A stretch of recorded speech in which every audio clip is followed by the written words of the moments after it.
WDBO is the number to call, or feel free to open up your WDBO app free in the App Store or Play Store and check out our open mic. That segment is coming up in about 2 minutes. Let's head to Winter Garden, where Devin's been holding. Devin, go ahead. You're on with Larry Perry. Hey, Larry. I've got a 2014 GMC Sierra 1500, and for the past, 2 months now, when it gets warm, the reverse gets real weak. I wonder if there's something going on with the transmission, if it's something that just needs to be repaired, or if there's a defect that you know about.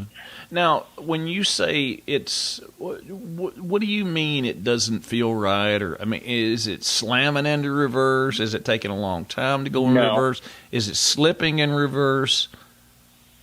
Yeah, it's once it put it in reverse and it acts like it's slipping, but then it'll engage. It engage really slow, but once it's engaged, it's fine. Okay. But it only does it when it's warm. Now, if it did it when it was cold, would make more sense. How is it in the forward gears? Second gear feel okay? Perfect. Okay.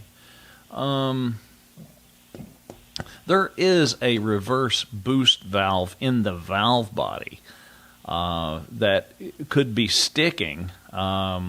You've got a servo that actually engages a reverse band. It's got like a piston and a rubber seal that goes around the internal and the exterior of it.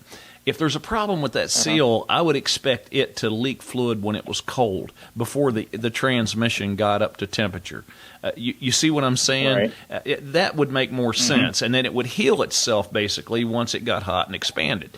Well, for it to do it when it's hot, see, that's kind of throwing a wrench into this thing. And I'm going to be honest with you. I think it's going to be in the valve body, because see, on those valves in the valve body, what will happen is when they get good and hot, you've got a lot of times you'll have aluminum valve body, and then you've got steel valves in there that are shuttling, backwards and forwards depending on the fluid pressure they get. And so they're dissimilar metals anyway. And if you take dissimilar metals, the expansion rate when they're warm or cold are at different levels. And when you get one, how many miles are on it? 33. How many? 133,000. 133. Yeah,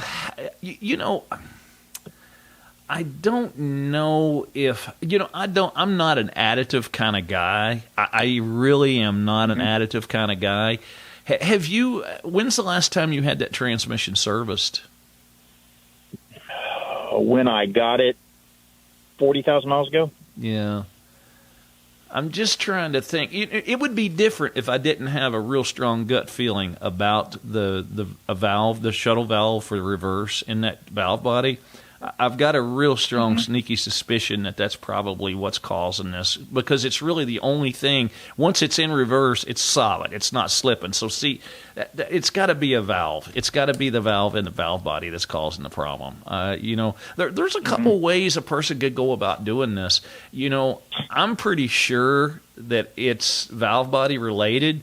I think we should be able to go and put a pressure gauge on it and when it's hot, and then put it in reverse and see how that pressure builds to engage it. Because all we're really doing is engaging the band. That's all that's holding the sun gear. That's all that's holding it. Right. And I'm like, well, if the fluid develops real slow when it's hot, it would almost have to be in the valve body.